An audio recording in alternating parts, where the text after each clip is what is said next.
اعوذ باللہ من الشیطان الرجیم بسم اللہ الرحمن الرحیم وَإِن كُنتُمْ فِي رَيْبٍ مِّمَّا نَزَّلْنَا عَلَىٰ عَبْدِنَا فَأْتُوا بِسُورَةٍ مِّن مِّثْلِهِ وَادْعُوا شُهَدَاءَكُم مِّن دُونِ اللَّهِ إِن كُنتُمْ صَادِقِينَ فَإِن لَّمْ تَفْعَلُوا وَلَن تَفْعَلُوا فَاتَّقُوا النَّارَ الَّتِي وَقُودُهَا النَّاسُ وَالْحِجَارَةُ أُعِدَّتْ لِلْكَافِرِينَ وَبَشِّرِ الَّذِينَ آمَنُوا وَعَمِلُوا الصَّالِحَاتِ أَنَّ لَهُمْ جَنَّاتٍ تَجْرِي مِن تَحْتِهَا الْأَنْهَارُ كُلَّمَا رُزِقُوا مِنْهَا مِن ثَمَرَةٍ رِزْقًا قَالُوا هَٰذَا الَّذِي رُزِقْنَا مِن قَبْلُ وَأُتُوا بِهِ مُتَشَابِهًا وَلَهُمْ فِيهَا أَزْوَاجٌ مُطَهَّرَةٌ وَهُمْ فِيهَا خَالِدُونَ۔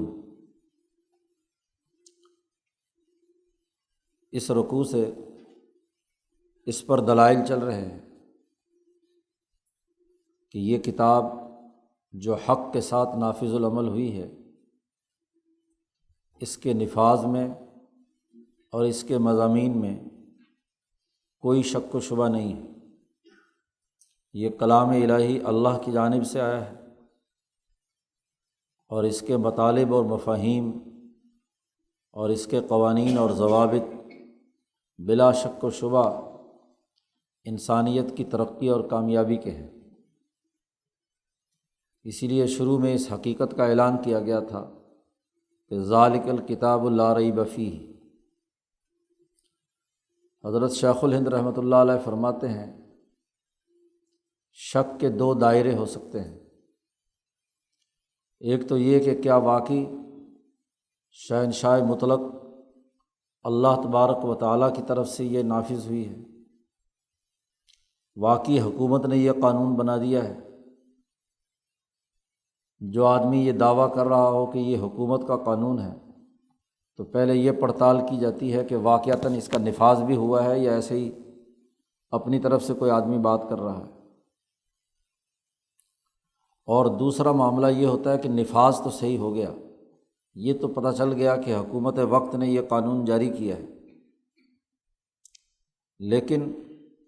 اس قانون پر آپ کو اعتراض ہے، آپ کو اعتراض ہے، آپ کو وہ سمجھ میں نہیں آ رہا، اور سمجھ میں نہ آنے کی وجہ سے آپ کہہ رہے ہیں کہ یہ تو قانون کوئی صحیح نہیں بنایا گیا، اس میں تو کیا ہے، شک ہے، خرابی ہے، اس پر بہت گفتگو ہو سکتی ہے، یہ حکومت وقت کا جاری کردہ قانون مناسب نہیں ہے، درست نہیں ہے، مشکوک ہے، وغیرہ وغیرہ۔ دوسرا پہلو جن پر نافذ العمل کیا گیا ہے ان کے حوالے سے ہوتا ہے کہ وہ اس پر اعتراض کرتے ہیں کہ یہ قانون درست نہیں ہے۔ تو اس آیت مبارکہ سے اس کا جواب دیا جا رہا ہے۔ اب تک اس کے نفاذ کی حقیقت بیان کر دی گئی کہ نافذ العمل ہے اور قطعی طور پر ہے، اور اس کے نتائج بھی بیان کر دیے کہ ان ہدایات پر جنہوں نے عمل کیا وہ کامیاب ہوئے، فلاح اور بقا انہیں حاصل ہوئی، جنہوں نے انکار کیا وہ ناکام ہوئے، جنہوں نے منافقت اختیار کی وہ عذاب میں مبتلا ہے۔ تو قرآن حکیم کہتا ہے ان کنتم فی ریب مما نزلنا علی عبدنا، اگر تم شک میں ہو اس کلام کے بارے میں جو ہم نے اپنے بندے پر نازل کیا ہے، نزلنا علی عبدنا، یہ جو قانون ہم نے منظور کیا ہے۔ امام شاہ ولی اللہ دہلوی رحمۃ اللہ علیہ نے حجت اللہ البالغہ میں یہ بات واضح کی ہے کہ ملأ اعلیٰ کا اجماع ہی بنیادی قانون طے کرتا ہے۔ ملأ اعلیٰ میں موجود تمام قوتیں، وہاں کی مقدس پارلیمنٹ کائنات کے لیے اور بالخصوص انسانیت کے لیے قوانین جاری کرتی ہے۔ تو یہ مقدس پارلیمنٹ کا جاری کردہ قانون ہے، اجماع ہے ملأ اعلیٰ کے تمام قوتوں کا۔ ملائے اعلیٰ میں اگر اختلاف بھی ہوتا ہے تو اللہ تبارک و تعالیٰ اس پر اپنی رولنگ جاری کر کے اس کو اختلاف کو ختم کر کے ایک حکم نامہ جاری کر دیتے ہیں۔ یہ کلام تو وہ ہے جو پوری کائنات کے تمام قوتوں کے مراکز ملائے اعلیٰ میں متعین ہوا ہے، اور وہاں ایک اجتماعی قانون ہمارے بندے پر جو اس ملائے اعلیٰ کے اس دنیا میں نمائندے ہیں، اللہ کے بندے ہیں، عبد ہیں، اللہ کے ساتھ تعلق اور روابط میں اس کے تمام احکامات کی من و عن پیروی کرنے والے ہیں۔ ہم نے یہ کلام ان پر نازل کیا ہے، تو اس اجماعی قانون پر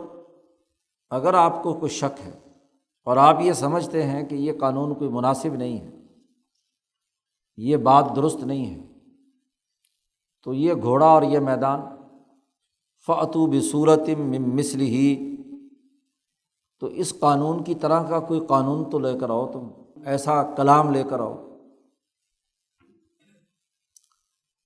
کئی پہلو ہوتے ہیں کسی بھی قانون کے نفاذ کے، ایک اس کی آئینی اور دستوری قانونی نوعیت، بالخصوص الفاظ کا انتخاب۔ قانون جتنا جامع ہوتا ہے، جتنا بہت ساری چیزوں کا احاطہ کر رہا ہوتا ہے اور دو ٹوک اور قطعی ہوتا ہے، جو الفاظ ایسی چیزوں پر دلالت کرتے ہوں وہ آئینی اور دستوری حیثیت میں ممتاز ہوتے ہیں۔ دنیا کے تمام دساتیر اور قوانین میں الفاظ بہت اہمیت رکھتے ہیں، الفاظ ہی کی تشریحات کی جاتی ہیں، حتیٰ کہ فل سٹاپ اور کامہ بھی بڑی اہمیت رکھتا ہے، کہاں کس جگہ پر بات ختم ہو کر نئی بات شروع ہو رہی ہے، کہاں قانون کی حتمی شکل کیا ہے۔ ایک تو اس کے ظاہری الفاظ ہوتے ہیں اور ایک اس قانون کی روح ہوتی ہے کہ کن مقاصد و اہداف کے لیے وہ قانون جاری کیا گیا ہے۔ پھر اس قانون پر بائی لاز بنتے ہیں، پالیسیز بنتی ہیں، عملی نظام بنتا ہے۔ کئی سطحیں اس کے بارے میں طے ہوتی ہیں۔ دستور کی ایک دفعہ کی تشریح میں باقاعدہ ان کی نوعیت متعین کی جاتی ہے، اس کی اساس پر پالیسیاں بنائی جاتی ہیں، پھر اس کی اساس پر باقاعدہ سٹرکچر اور نظام بنتا ہے، ورنہ محض آئین کے اندر داخل ہو جانے سے کوئی کام از خود ہو نہیں جاتا۔ بہت ساری چیزیں آئین میں موجود ہوتی ہیں، لیکن اگر اس کے پروسیجر اور سسٹم طے نہ کیے جائیں تو اس پر عمل درآمد کی شکل سامنے نہیں آتی۔ تو یہاں یہ جو تحدی کی گئی ہے، چیلنج کیا گیا ہے، عربی میں اسے تحدی کہتے ہیں، کہ یہ تمہارے سامنے ایک چیلنج ہے کہ ایسا قانون جو اپنے الفاظ کی ساخت میں، اپنی قانونی روح، حکمت اور مصلحت کے حوالے سے، ایسا قانون اس کی بنیاد پر بننے والے پروسیجر اور سسٹم کے حوالے سے، تمام پہلوؤں کے حوالے سے جامع معنی ہو، ایسا قانون لا کر دکھاؤ۔ فَأْتُوا بِصُورَةٍ مِّن مِّثْلِهِ۔ عام چونکہ عرب کے دیہاتی لوگ وہ فصاحت و بلاغت کو بڑی اہمیت دیتے تھے، جملے بڑے اچھے اور عمدہ موقع محل کے مطابق ہوں، لفاظی اس کے اندر بہت اونچے درجے کی گئی ہو، معنویت اس کے اندر اچھی ہو، تو یہ جو اعجاز قرآن یا قرآن کے معجزہ ہونے کی بات عام لوگوں کے ذہن کے اعتبار سے تو صرف اتنی ہوتی ہے کہ اس کے الفاظ بڑے اچھے ہیں، اس میں جو ترکیبیں استعمال کی گئی ہیں، اس میں جو گفتگو میں ایک ربط اور بہاؤ ہے، وہ اسی سے خوش ہوتے ہیں۔ عمدہ نثر ہو یا عمدہ شعر ہو تو اس کی لفظی ساخت کو زیادہ تر دیکھا جاتا ہے۔ تو اس لیے یہ بات واضح ہو گئی عام لوگوں کے سامنے کہ اس جیسی صورت یعنی اس جیسا عربی کا کلام نہیں لایا جا سکتا، لیکن ظاہر ہے کہ یہ بات عربوں کے تناظر میں تو درست ہے۔ باقی دنیا کی اقوام کو جن کی زبان عربی نہیں ہے ان سے یہ مطالبہ کرنا کہ وہ ایسی عربی زبان کی دفعات لے کر آئیں، قانون لے کر آئیں، صورت لے کر آئیں، تو ان بیچاروں کو تو عربی زبان نہیں آتی، وہ ایسی صورت کیسے لا سکتے ہیں؟ تو ان سے تو تکلیف مالا یطاق، ایسی بات کا پابند بنانا کہ جس کی ان میں طاقت نہیں ہے، تو یہ چیلنج نہیں ہو سکتا۔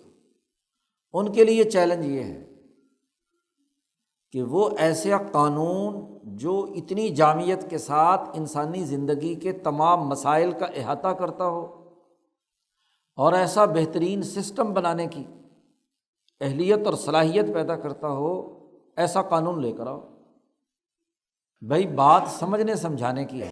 اللہ نے انسانیت کے لیے ایک جامع قانون اتارا ہے اپنے نبی پر، نزلنا علی عبدنا، مالا اعلیٰ کے اجماع سے اپنے بندے پر، اپنے کارندے پر، جارحہ الہیہ پر ہم نے یہ قانون نازل کیا ہے۔ امام شاہ ولی اللہ فرماتے ہیں کہ نبی ارادہ الہیہ کو تکمیل تک پہنچانے کے لیے اس کا اعلیٰ کار ہوتا ہے، جارحہ الہیہ ہوتا ہے، اللہ کا اعلیٰ کار۔ تو اس مالا اعلیٰ جہاں اللہ کا حکم سب سے پہلے نازل ہوتا ہے، وہاں سے اس مالا اعلیٰ کے ماتحت دنیا میں جو کام کرنے والا نمائندہ ہے اس پر ہم نے یہ اجماعی قانون نازل کیا ہے۔ آپ کو یہ قانون اگر پسند نہیں آ رہا یا سمجھ نہیں آ رہا، آپ قانونی طور پر سمجھتے ہیں کہ اس سے بہتر قانون بنایا جا سکتا ہے، تو بہتر کا تو ہم آپ سے بات نہیں کر رہے۔ فاتوا بصورۃ من مثلہ، اس جیسی کوئی صورت لے آؤ۔ عربوں کو خاص طور پر جہاں یہ آیت قرآن پاک نازل ہو رہا ہے کہ تم فصاحت و بلاغت کے دریا بہاتے ہو، تو تم اس جیسی کوئی صورت الفاظ کے اعتبار سے بھی، فصاحت و بلاغت کے اعتبار سے بھی، قانونی روح کے اعتبار سے بھی، پروسیجر اور بائیلاز بننے کے اعتبار سے بھی، اس کا عملی نظام کے اعتبار سے بھی، جتنے بھی پہلو اس قانون سے متعلق ہیں، ویسی کوئی تم صورت لے کر آؤ۔ اور پھر قرآن حکیم نے کہا وَادْعُوا شُهَدَاءَكُمْ مِن دُونِ اللَّهِ۔ اب ظاہر ہے کہ ہم نے یہ قانون ایک مقدس پارلیمنٹ میں پاس کیا ہے، مالا اعلیٰ سے ہم نے یہ نازل کیا ہے، اور اگر تم بھی قانون بنانا چاہتے ہو تو پھر تمہارے لیے بھی یہ موقع ہم دیتے ہیں کہ اللہ کے مقابلے پر جن بتوں کو، خداؤں کو، یا جن انسانوں کو، یا جس فرعون و نمرود کو، یا جس ابو جہل، عتبہ، شیبہ کو، کیسر و کسریٰ کو تم پکارتے ہو، تو اس قانون سازی میں بے شک ان کو بھی بلا لو سب۔ وَادْعُوا شُهَدَاءَكُمْ، شہید حضرت شیخ الہند نے ترجمہ کیا مددگار۔ شہید وہ جو نگران ہوتا ہے، گواہ بھی چونکہ دعوے مدعی کے لیے مددگار ہوتا ہے، تعاون کرتا ہے۔ تو تمہارا اگر دعویٰ ہے کہ اس سے بہتر قانون بن سکتا ہے یا اس جیسا قانون تو ہم بھی بنا سکتے ہیں، تو سارے اپنے جتنے من دون اللہ، اللہ کے علاوہ تم اپنے تمام شہداء، جتنے بھی حاضرین جمع کر سکتے ہو، وہ شہید ہیں۔ شہید جو عینی گواہ ہوتا ہے، حاضر ہوتا ہے، جتنے بھی تم ممکنہ طور پر نگران اس قانون کے لیے اعلیٰ دماغ جمع کرنا چاہتے ہو، لیکن شرط ایک ہے کہ من دون اللہ، اللہ کے علاوہ۔ یہ تو اللہ نے، اللہ کے بندوں کے اجماع نے یہ قانون جاری کر دیا۔ اب اگر اللہ کو چھوڑ کر جو اللہ کے منکرین ہیں ان تمام کو جمع کر لو، ان کو پکار لو، دعوت دو۔ ان کنتم صادقین، اگر تم سچے ہو۔ دو ہی راستے ہوتے ہیں، یا تو حکومت کے جاری کردہ قانون اور ڈسپلن کو مانو، اور اگر نہیں مانتے تو پھر کوئی نیا قانون لاؤ۔ قانون سے آزاد ہو کر انفرادی زندگی بسر کرنا، ڈسپلن توڑنا، یہ تو سوسائٹی میں انتشار کا راستہ ہے، یہ انسانی راستہ نہیں ہے۔ انسانی راستہ تو یہ ہے کہ یا تو انسان خود قانون بنائے، اچھے سے اچھا اپنے دماغ سے تخلیق کرے، اور یا جاری کردہ قانون ہے اس کی ڈسپلن کی پابندی کرے۔ پھر تمہارا قانون اگر آ بھی گیا تو اس کے بعد یہ طے کریں گے کہ وہ اس جیسا ہے یا اس سے کمتر درجے کا۔ خود غور و فکر کرو، دماغ لڑا کر سوچو سمجھو، اس کی وسعت، اس کی اثر آفرینی، اس کا تنوع، وہ یقیناً بہت اونچے درجے کی ہے۔ تو قرآن حکیم کا انداز چونکہ دعوت کا ہے، لڑائی جھگڑا مطلوب نہیں ہے۔ جادلہم باللتی ہی احسن، جدال ہے بھی تو عمدہ طریقے سے۔ تو قرآن نے کہا دو ممکنہ راستوں میں سے ایک راستہ اپناؤ، اس قانون کو مانو، اللہ کے احکامات کو مانو، ورنہ مقابلے پہ کوئی قانون لا کر اللہ کو دو کہ بھئی یہ زیادہ بہتر ہے، اس کو نافذ کرو۔ جو حکومت نہیں مانتا اس کے لیے لازمی اور ضروری ہے۔ قرآن حکیم کہتا ہے آپ اللہ کے علاوہ جتنے بھی جو اللہ کو نہیں مانتے من دون اللہ ہیں، ان تمام کو بلا کر ایسا قانون بنانے کی کوشش کرو۔ تو فَإِن لَّمْ تَفْعَلُوا، اور اگر تم یہ نہ کر سکو، اور وَلَن تَفْعَلُوا، اور ہرگز ہرگز نہیں کر سکو گے، تم یہ نہ کر سکو، اور حقیقت یہ ہے کہ ایسا تم نہیں کر سکتے، کیونکہ خدا کے سامنے تو ساری مخلوق اور تمام انسانوں کی تمام کوائف موجود ہیں۔ قانون سازی وہی اعلیٰ اور اونچے درجے پہ کر سکتا ہے، وہی اچھا آئین اور دستور نافذ کر سکتا ہے جس کے پاس زیادہ سے زیادہ معلومات اور ڈیٹا ہو کہ انسانی مسائل کیا ہیں، مشکلات کیا ہیں، مجموعی طور پر انسانیت کو کیا چیلنج درپیش ہے۔ زیر بحث مسئلے میں مکمل معلومات ہوں تو پھر ایسی پارلیمنٹ جو قانون اور ضابطہ بناتی ہے وہ بڑا جامع ہوتا ہے۔ ملأ اعلیٰ دراصل ایسی ہی قوتوں پر مشتمل ہے جو ہر بندے کے نامہ اعمال جو نیچے سے جا رہا ہے وہ وہاں پہنچ رہا ہے اور اللہ تبارک و تعالیٰ کے پاس پیش ہو رہا ہے۔ وہ اللہ کی بارگاہ ہے ملأ اعلیٰ، تو اللہ کے دربار میں جو معلومات آ رہی ہیں وہ تو ایک ایک ذرے کی اور ایک ایک چیز کی ہیں۔ اب ان تمام پہلوؤں کو سامنے رکھ کر انسانیت کے لیے قانون بنایا گیا ہے، اور تم اس لیے نہیں کر سکتے کہ تمہاری وسعت معلومات نہیں ہے، تمہارا علم بڑا محدود ہے۔ یہ ہے لن تفعلوا، کہ تم کر نہیں سکتے، جتنی ناقص معلومات ہوں گی اسی کے مطابق قانون بناؤ گے۔ اب کسی کو علم نجوم کے اعتبار سے معلومات ہے تو وہ ستاروں کی تاثیرات کی اساس پر انسانوں کے لیے بہتر سے بہتر قانون بنائے گا کہ فلانا ستارہ طلوع ہو تو وہ چونکہ نیک بخت ہوتا ہے اس لیے اس وقت فلانے کام کر لیا کرو، فلانا ستارہ طلوع ہو تو وہ بدبخت ہے تو اس کے وقت یہ کام نہ کیا کرو، نکاح شادی بیاہ نہ کیا کرو۔ اور جس آدمی کے پاس کوئی مادی یا سائنسی علوم ہیں، خواص معلوم ہو گئے کہ فلانا مادہ جو ہے وہ یہ اثر رکھتا ہے انسانیت کے لیے، ایٹم پھٹ جائے تو انسانیت کی تباہی بربادی کا ذریعہ بنتا ہے، بارود برس سے تو انسانوں کو نقصان پہنچاتا ہے، تو آپ اس کے لیے قانون بنائیں گے کہ یہ بارود انسانوں میں استعمال گھروں میں نہیں رکھا جا سکتا، یہ اسلحہ گھروں میں نہیں رکھا جا سکتا، یہ ایٹمی جتنے بھی ہتھیار ہیں ان پر پابندی ہونی چاہیے، وغیرہ وغیرہ۔ جتنی آپ کے پاس مادی معلومات ہیں ان معلومات کی اساس پر ہی آپ قانون بنائیں گے۔ آپ کے پاس ڈیٹا اکٹھا ہوا ہے کہ ٹریفک اس طریقے سے چلتی ہے تو حادثات ہوتے ہیں، آپ قانون بنائیں گے کہ بھئی نہیں، یہ ایسے ٹریفک نہیں چلنی چاہیے، ادھر چلنی چاہیے۔ تو پورے شہر کا جو مینجمنٹ کرنے والا ہے ٹریفک کا، وہ ان مقامات کو دیکھ کر قانون بنا سکتا ہے، جتنی معلومات اس کے پاس۔ ایک ڈاکٹر کے پاس انسانی جسم کے بارے میں جتنی معلومات ہیں وہ اس کے مطابق قانون بنا سکتا ہے کہ جسمانی طور پر یہ چیزیں انسانی جسم کو مضر ہیں، لہٰذا لوگوں مت کھاؤ، اور یہ چیزیں جو ہیں انسانی جسم کے لیے مفید ہیں، لہٰذا یہ کھاؤ، یہ دوائیاں مفید ہیں اور یہ نقصان دہ ہیں وغیرہ۔ تو انسان زیادہ سے زیادہ اپنی محدود معلومات کے مطابق قانون بنا سکتا ہے۔ ذات باری تعالیٰ وہ ہے جو ہر انسان کی، بلکہ انسانوں کے اجتماع کے جتنے بھی اجتماعی مسائل ہیں، خواہ وہ جسم کی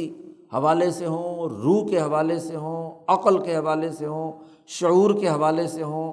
انسانوں کے ساتھ دیگر اشیاء کے روابط اور تعلقات کے اعتبار سے ہوں، ان کے خواص و تاثیرات اسے مکمل طور پر اس کے سامنے معلوم ہے۔ اس لیے اس نے کہا زنا حرام ہے، نکاح حلال ہے، شراب حرام ہے اور پانی پینا، شربت پینا حلال ہے، دودھ پینا حلال ہے، وغیرہ وغیرہ۔ تو جتنا معلومات کا دائرہ وسیع ہوگا اتنا ہی قانون جامع ہوگا۔ تو یہ جو لن تفعلوا کہا ہے، یہ اسی بنیاد پر ہے کہ تمہاری معلومات بہت محدود ہے، اور محدود معلومات کی بنیاد پر اس جیسی صورت یا اس جیسا قانون لایا نہیں جا سکتا۔ اور جب یہ بات طے شدہ ہے کہ تم اس جیسا یا اس سے اعلیٰ قانون نہیں لا سکتے، اور اس ڈسپلن کو بھی نہیں مانتے، اس قانون کو بھی نہیں مانتے، یہ قانون تو انسانوں کو دنیا کی جہنم سے نجات دلاتا ہے اور آخرت کی جہنم سے نجات دلاتا ہے۔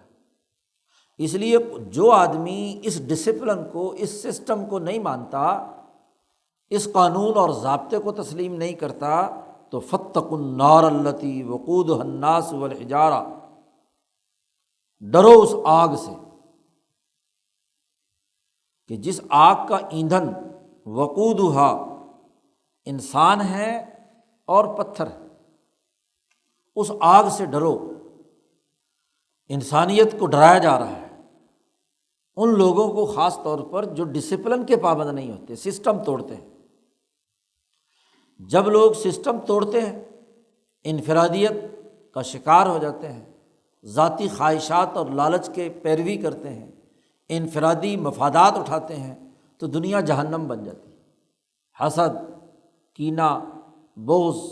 عداوت، ظلم، ناانصافی، حقوق توڑنا اور اللہ کے اس ڈسپلن کو نہ ماننا، یہ دلوں میں نفرت کی آگ بھڑکاتا ہے، حسد کی آگ بھڑکاتا ہے، بخل اور لالچ پیدا کرتا ہے۔ تو دنیا میں انسان اس کا ایندھن بنتا ہے، کیونکہ وہ اب انسان نہیں رہا۔ انسان تو وہ ہوتا ہے جو کسی معاشرے میں کسی نظام اور قانون کا پابند ہو، تو یہ تو پابند نہیں ہے۔ اور جو آدمی محض دنیا کے ایسے قوانین کہ دنیا کی چند روزہ زندگی میں تو وہ بچ رہا ہے، تو ٹھیک ہے، دنیا میں ایک حد تک اس کے اچھے اعمال کے نتیجے میں وہ دنیا میں بچا رہے گا، اس کا اچھا معاشرہ ترقی یافتہ ہو سکتا ہے۔ لیکن انسانیت یہیں پہ تو ختم نہیں ہو گئی، موت کے بعد جو انسانیت کا سفر جاری ہے، اور وہ یقیناً دنیا کے اعمال ہی کا نتیجہ ہے۔ جو دنیا میں اس نے جو بدعمالیاں کی ہیں، اللہ کا انکار کیا، اس کے عالمگیر سسٹم کو نہیں مانا، اس سسٹم میں جہاں اسے ابھی موت کے بعد جانا ہے اس کو تسلیم نہیں کرتا، آخرت کو اس کا انکار کرتا ہے کہ کوئی مرنا ورنا نہیں ہے، کوئی حساب کتاب وغیرہ نہیں ہونا۔ عجیب بات ہے کہ یہ سرمایہ دار دنیا میں تو اپنے ایک ایک پائی کا حساب رکھتا ہے، فلاں مزدور سے اتنے پیسے کاٹنے، ہاں جی، فلاں کاشتکار پر اتنا جرمانہ لگانا ہے، کیونکہ جی اس نے کام نہیں کیا تھا۔ اس کے عملوں کی جزا و سزا کا تو پورا کھاتا بنایا ہوا ہوتا ہے، بنیے نے بھی اور جاگیردار کے منشی نے بھی، کہ فلانا وقت پر کام پر آیا تھا، نہیں آیا تھا، اتنے دن اس نے چھٹی کی ہے تو اس کی تنخواہ کاٹو۔ جزا و سزا کا پورا حساب کتاب رکھتا ہے، لیکن اپنے اعمال کا حساب و کتاب اور جزا کا انکار کرتا ہے کہ مرنے کے بعد تو کچھ نہیں، بس مر کھپ گئے، معاملہ ختم ہو گیا۔ تو قرآن حکیم کہتا ہے کہ انسان بھی اس کا ایندھن ہے، اور انسان کے ساتھ ساتھ ایک اور لفظ استعمال کیا قرآن حکیم نے، پتھر بھی۔ سرمایہ پرست جن پتھروں کا استعمال کرتے ہیں، سونا چاندی، قرآن حکیم نے کہا ہے نا کہ یہ جو مال انہوں نے جمع کیا ہے اسے آگ میں تپایا جائے گا، اور آگ سے تپا کر ان کے چہروں پر، ان کے پہلوؤں پر، ان کی پشتوں پر داغ لگایا جائے گا۔ یہ سونا چاندی بھی تو حقیقت میں پہاڑوں کے اندر، پتھروں کے اندر ہی تو موجود ہے۔ پتھر کی بہت ساری اقسام ہوتی ہیں، جس پتھر کے ساتھ ایسی اٹیچمنٹ ہو گئی کہ وہ پتھر کی مورتی دل میں بیٹھ گئی، چاہے وہ پتھر وہ ہو جس کی پوجا کر رہا ہے بت کی شکل میں، یا پتھر وہ ہے جو سونا اور چاندی کی محبت اس کے دل میں بیٹھ گئی،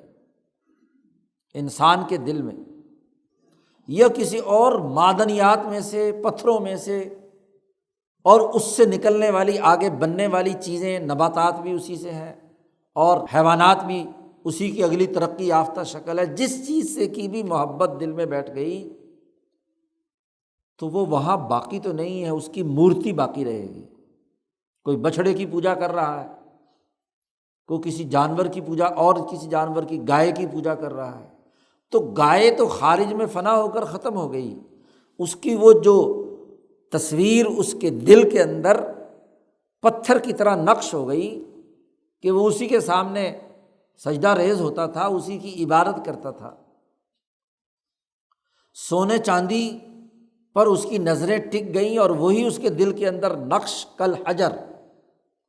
پتھر کی طرح نقش ہو گئی، تو ظاہر ہے یہ بھی ایندھن ہوگا نا۔ یہی ایندھن تو تھا جس کی وجہ سے یہ قانون کا پابند نہیں بن رہا کہ مجھے تو لامحدود سرمایہ داریت چاہیے، مجھے تو لامحدود جاگیرداری چاہیے، زمینیں چاہیے، مجھے تو لامحدود اقتدار چاہیے، مجھے تو لامحدود عیاشی چاہیے۔ تعیشات کی بھی محبت دل میں بیٹھ جاتی ہے، لگژری مکان کی۔ شاہ صاحب نے حجت اللہ میں بیان کیا نا، لگژری مکان ہو گیا، کھانے پینے کی لذتوں کے ساتھ اٹیچمنٹ ہو گئی کہ حرام حلال کو دیکھے بغیر عمدہ سے عمدہ کھانے کے چکر میں مبتلا ہو گیا، حلال و حرام کو دیکھے بغیر عورتوں کے حسن اور ان کی خواہشات اور لذات کے اندر اس کی مورتی، عورت کی مورتی بنا کر دل کے اندر پوجا کر رہا ہے، تو یہ بھی تو پتھر ہے۔ تو انسان اور اس کے اعمال کی جتنی مثالی مورتیاں ہیں یہ بھی وہاں ایندھن ہوں گی، یہ اس جہنم کا ایندھن ہے۔ عام پتھر کی بات نہیں ہو رہی ہے، وہ پتھر جو پتھر دل پر نقش ہو گیا، یا جس پتھر کی وقت اس انسان کی نسبت سے ہے کہ اللہ کو چھوڑ کر، اللہ کے احکامات کو چھوڑ کر اس پتھر کی محبت اس کے دل میں بیٹھ گئی، تو وہ بھی اس کا ایندھن ہوگا۔ اعدت للکافرین، ہم نے یہ جہنم کفر کرنے والوں، یعنی ہمارے اس نظام حکومت اور قوانین اور ضابطوں کا انکار کرنے والوں، ڈسپلن سے باہر رہنے والوں کے لیے تیار کی ہے۔ تو قرآن حکیم نے اس سسٹم کو نہ ماننے والوں کی سزا کا اعلان کر دیا کہ 3 ہی شکلیں ہیں، ایمان والی جماعت میں اور اس قانون کی پابندی اختیار کر کے کامیابی حاصل کرو، اس کو نہیں مانتے تو ممکنہ طور پر متبادل قانون لاؤ اس جیسا، اور وہ نہیں لا سکتے اور یقیناً نہیں لا سکتے تو پھر تیسری شکل تمہارے لیے جہنم کا عذاب، کیونکہ ڈسپلن کو توڑ کر رہنے کی اجازت تمہارے لیے نہیں ہے۔ کسی بھی معاشرے میں لا قانونیت قابل قبول نہیں ہے۔ جس معاشرے میں جو افراد لاقانونیت پھیلاتے ہیں، ان کے لیے ایک سزا ہوتی ہے۔ تم بھی تو اپنے مجرموں کو سزا دیتے ہو، اس لیے کہ وہ تمہارے کافر ہوتے ہیں، تمہارے سسٹم کے کافر ہوتے ہیں۔ تو جو شہنشاہ مطلق کے سسٹم کا کافر ہوگا اس کے لیے بھی تو کوئی سزا ہونی چاہیے، تو اس کے لیے سزا ہے۔ اعدت للکافرین، کافروں کے لیے وہ جہنم تیار کی گئی، آگ تیار کی گئی۔ قرآن حکیم نے ان کا تذکرہ کرنے کے بعد پھر دعوت دیتے ہوئے اگلی بات بیان فرمائی، کیونکہ ایک طرف ڈرایا تو صرف ڈراتے رہنا ہی کافی نہیں ہوتا، بلکہ جو کامیاب ہونے والے ہیں ان کا بھی تذکرہ کیا جاتا ہے کہ دیکھو جو لوگ جنہوں نے ڈسپلن کی پابندی کی، الذین آمنوا وعملوا الصالحات، جو ایمان لائے اور ایمان کے مطابق اپنا عمل کیا، خوشخبری سنا دیجیے ان لوگوں کو کہ جو بھی ڈسپلن کے پابند ہوں گے، دل کی گہرائیوں سے ایمان بالغیب اور ایمان کے تقاضے کے مطابق اس کی روح کے مطابق عمل کرنا، یہ عمل صالح کہلاتا ہے۔ ایمان ایک چیز پر ہو اور عمل اس پر اس کی روح کے مطابق نہ ہو تو وہ عمل طالح کہلاتا ہے، برا عمل ہے۔ تو یہ عمل صالح وہ ہے جو ایمان اور نظریے کے مطابق ہو، نظریے سے متصادم ہو تو یہ تو نفاق ہے جس کا پیچھے تذکرہ آ چکا۔ تو وہ لوگ جو اس قانون، ضابطے اور سسٹم پر پختہ یقین رکھتے ہیں، اس کی فرما برداری اختیار کرتے ہیں، اس شہنشاہ مطلق کے تمام احکامات پر عمل درآمد کرنے کا عقیدہ، نظریہ اور دل سے یقین رکھتے ہیں، اور پھر وعاملوا الصالحات، اس کے مطابق اپنا عمل بھی کرتے ہیں۔ اور عمل میں دو چیزیں پیچھے بیان کی گئی ہیں کہ یقیمون الصلاۃ ومما رزقناہم ینفقون، نماز کا نظام قائم کرتے ہیں جس سے ڈسپلن، اجتماعیت، نظم و ضبط پیدا ہوتا ہے، سیاسی سسٹم بنانے کی اہلیت اور صلاحیت پیدا ہوتی ہے۔ اور دوسرا مما رزقناہم ینفقون، کہ جو ہم نے ان کو رزق دیا ہے اس کو اللہ کے راستے میں انسانیت کے فائدے کے لیے خرچ کرتے ہیں، اس پر سرمایہ پرست بن کر بیٹھ نہیں جاتے۔ تو جو ایمان لائے اور عمل صالح اختیار کیا ان کو خوشخبری دے دیجیے، کیا کہ ان لہم جنات تجری من تحتها الانہار، ان کے لیے باغات ہیں جن کے نیچے نہریں جاری ہیں۔ دنیا میں اس زندگی میں راحت اور سکون کا ایک تصور ہے، ہر انسان اس راحت و سکون کا جو ایک عمومی معیار رکھتا ہے وہ کیا ہے؟ کوئی بہت اچھا سا پارک ہو جس میں باغات ہوں، پھل ہوں، میوے ہوں، سبزہ ہی سبزہ ہو، اور وہاں نہروں اور اس کے آبشاروں کا ماحول ہو۔ خواہ کسی نسل، کسی خطے کا انسان ہو، طبی طور پر اس کے ساتھ ایک محبت اور تعلق اور سکون اور راحت محسوس کرتا ہے۔ اب کسی کا باغ چھوٹا سا پارک ہو تو اس کو اس سے راحت مل جاتی جتنی کہ اس کی ذہنی پرواز ہے، کسی کا اس سے اچھا، کسی کا اس سے اچھا، اور حکمران اپنے لیے پتہ نہیں کیا کیا کچھ بناتے ہیں۔ اب دنیا میں ممکنہ طور پر جو راحت کا آگ کے مقابلے میں تصور ہے وہ جنات اور باغات کا ہے، جس سے انسان کو سکون اور اطمینان ملتا ہے۔ تو قرآن حکیم نے کہا کہ آخرت میں بھی دنیا کی جنت بھی بنتی ہے اعلیٰ اخلاق سے، سب پرامن ہوں، ڈسپلن کے ساتھ ہوں، اپنے شہر صحیح طریقے سے بسائیں، ان میں پارک بنائیں، ان میں باغات لگائیں، اس کا ماحول اچھا صاف ستھرا بنائیں وغیرہ وغیرہ۔ اسی لیے مسلمان حکمرانوں نے ہر جگہ جہاں شہر بسائے تو باغات ضرور لگائے، نہریں جاری کریں، اپنے لیے اچھا اور بہتر ماحول بنانے کی پوری کوشش کی انسانیت کے لیے۔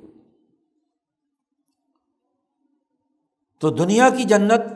جیسا ماحول بن جاتا ہے جب اعلیٰ اخلاق ہوں، کینہ نہ ہو، حسد نہ ہو، بغض نہ ہو، عدل ہو، انصاف ہو، سخاوت ہو، دوسروں کے حقوق ادا کیے جا رہے ہوں، ڈسپلن ہو، نظم و ضبط ہو وغیرہ وغیرہ۔ اور آخرت میں مرنے کے بعد بھی ان کے لیے جنات ہے۔ جیسے جہنم کی حقیقی نوعیت اللہ میاں جانے، موت کے بعد والی جو جہنم ہے، دنیا میں اس کی بدترین شکل آگ ہے۔ انسان کو سب سے زیادہ اذیت جس چیز سے ہوتی ہے، اس کے جسم کو اور اس کی جلد کو، وہ آگ کے جھلسنے سے ہوتی ہے۔ کوئی بھی دنیا کا انسان آگ میں جھلسنا پسند نہیں کرتا۔ ذرا سی آگ کی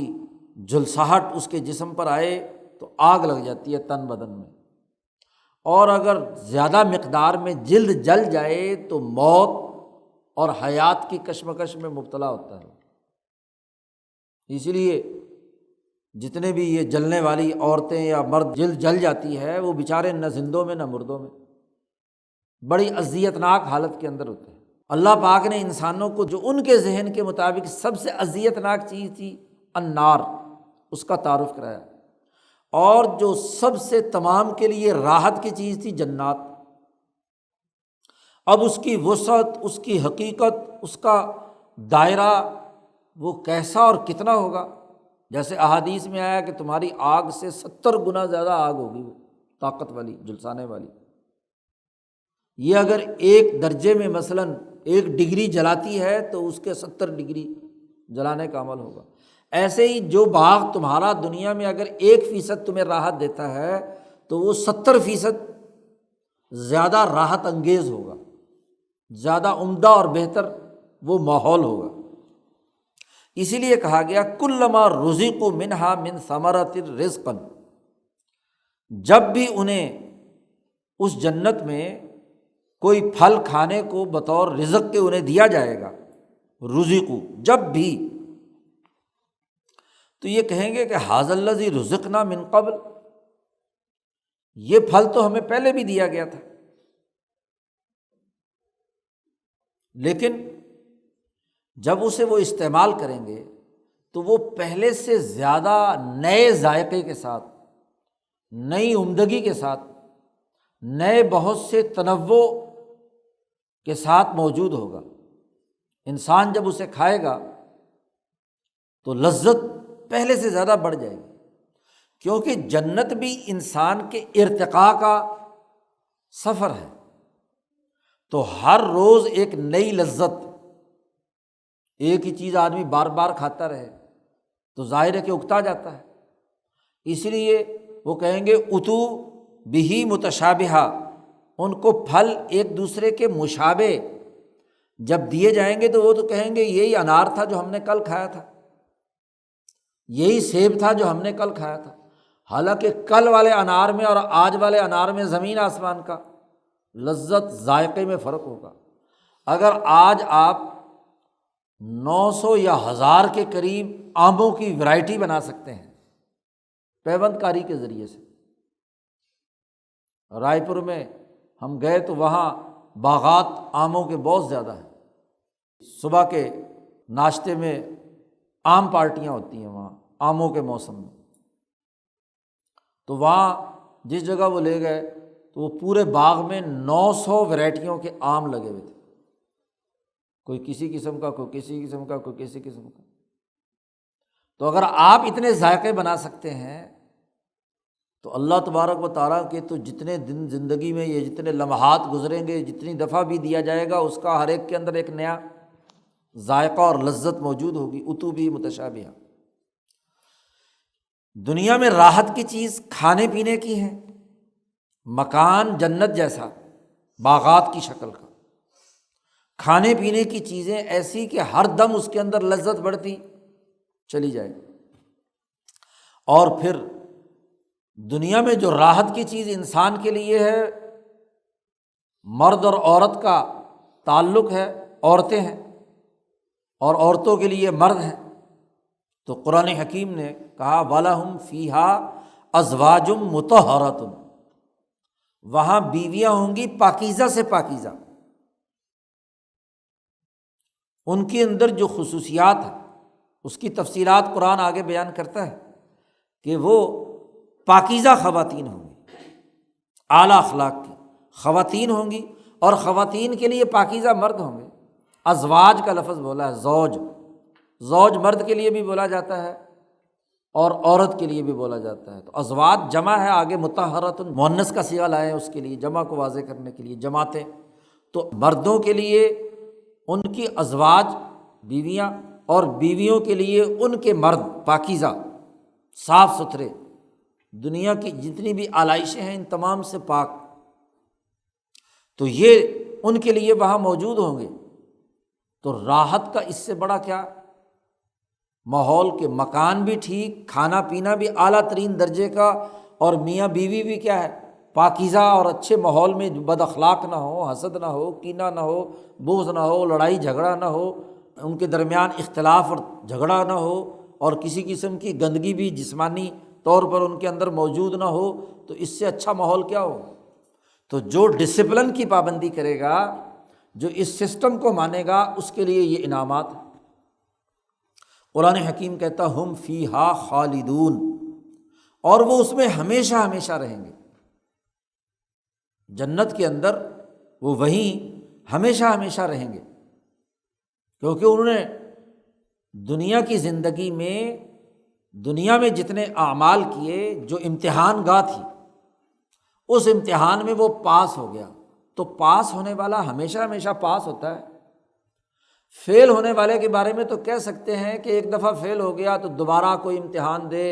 تو پھر کہیں گے کہ ہم جی اس کے اندر شاید اس کو کامیابی مل جائے،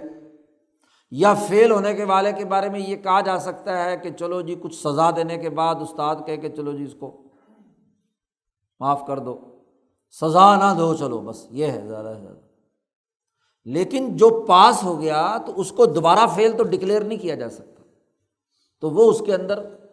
ہمیشہ ہمیشہ رہے گا۔ تو قرآن حکیم نے ان آیات میں یہ بات واضح کی ہے کہ جو ڈسپلن کا پابند ہے، اس قانون اور ضابطے کو ماننے والا ہے، وہ ضرور کامیاب ہے، اور جو اس کا منکر ہے اس کے سامنے چیلنج ہے کہ یا تو اس جیسا قانون، اس جیسا نظام لے کر آئے، اور اگر ایسا قانون نہیں لا سکتا تو پھر یہی شک تمہارا، یہی ڈسپلن کو توڑنا تمہارے لیے جہنم میں پہنچانے کا باعث بنے گا۔ اللہ تعالیٰ قرآن حکیم سمجھنے اور عمل کرنے کی توفیق عطا فرمائے۔ اللہم صلی